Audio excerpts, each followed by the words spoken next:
There. My name is Joanna Douglas. I'm the founder and chief empowerment officer of Insight, where we talk about all things Enneagram and all things women's leadership.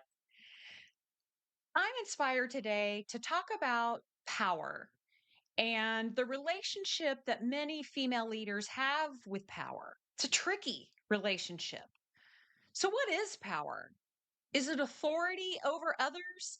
Is it sexual magnetism? Is it good? Is it evil? Is it accomplishing a task? The get shit done people? Is it wisdom? Is power the ability to inspire others? Is power anger, rage, or pain? Is power physical, like behemoth football players or bodybuilders? Is the most powerful one in the room with the highest position inside the organization? Is it given?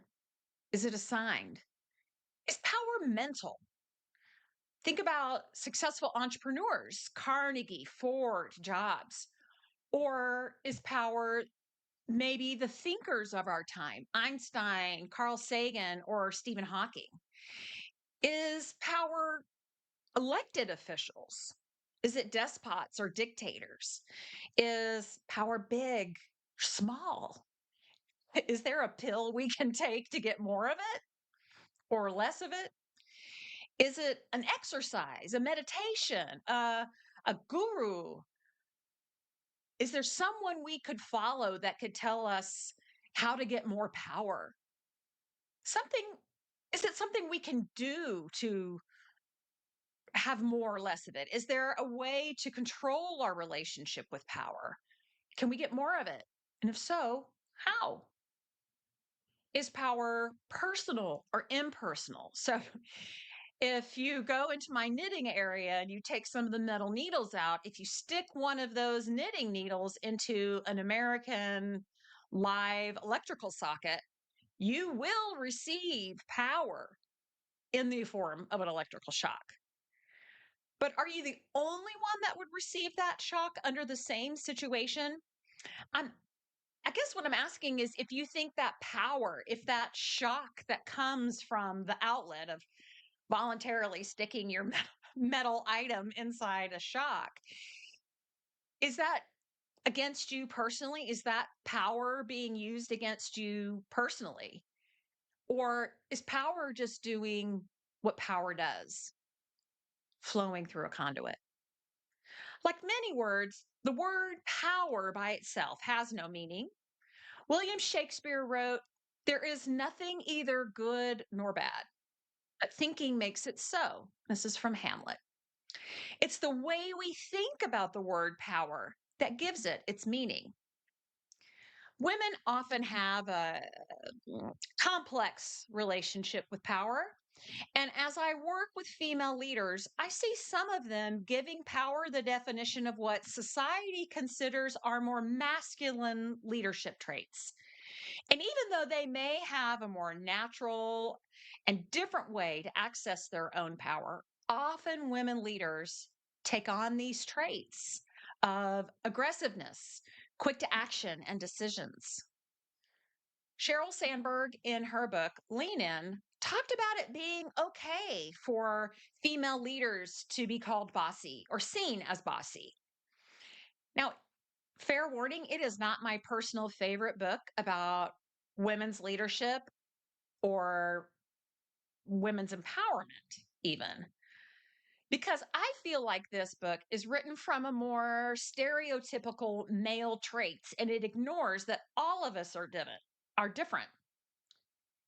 Some women are more naturally action oriented. Some are more naturally creative.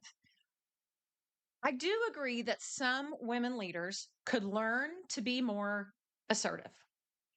I also think that some women leaders could learn to dial it back a notch.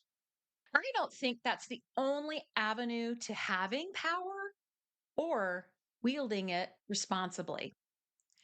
Some leaders access and give meaning to power in a more masculine way. Still others give their power away. Like I said, women's relationship with power can be tricky. Personally, I believe power can be a force for good. I also believe that our relationship to power as leaders is a personal journey.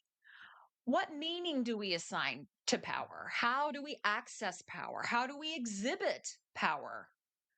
We can be powerful, blustery, hurtful, and commanding, or we can be powerful and quiet, thoughtful, and contemplative.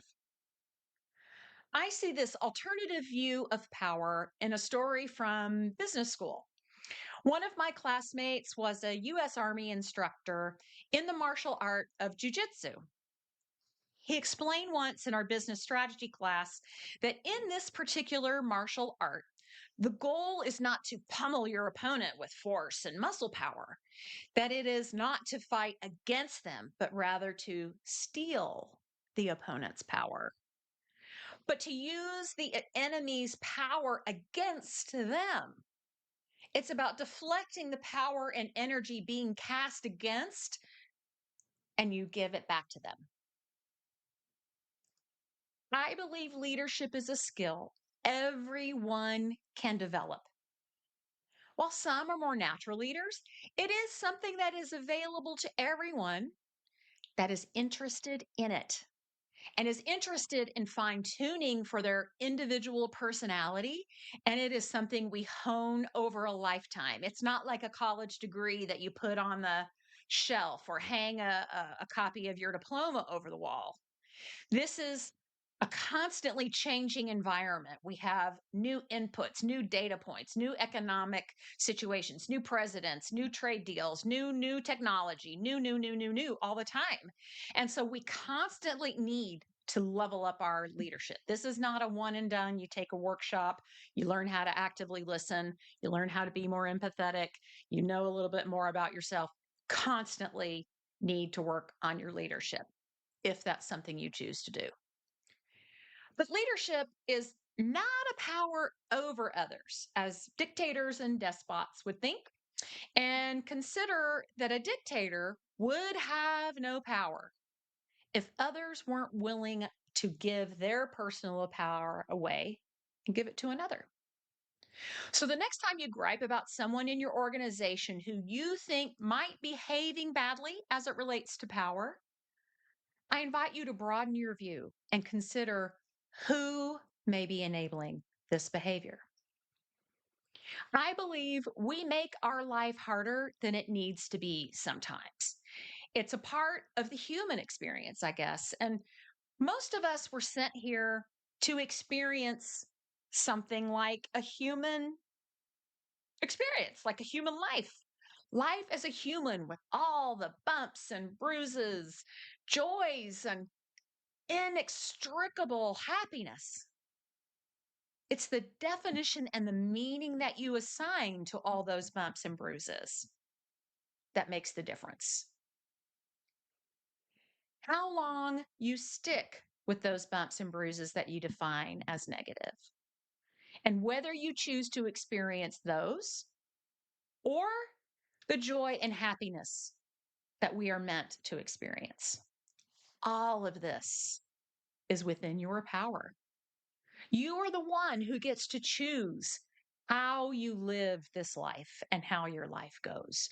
You get to assign the meaning. You have the power and you can wield it responsibly. So, how you lead and your relationship to your own personal power is within your control. You get to assign the meaning to it. You get to decide if it is something that you will make a lifelong journey of continuing to learn, or to read one book and settle in for a long winter's nap that way. But if it is to be, it is up to thee, since I've quoted Hamlet already. So, are you assigning positive meaning to your leadership and trusting yourself? Are you assigning a negative meaning, or even worse, giving it away? While you ponder power and the tightrope that women walk in women's leadership.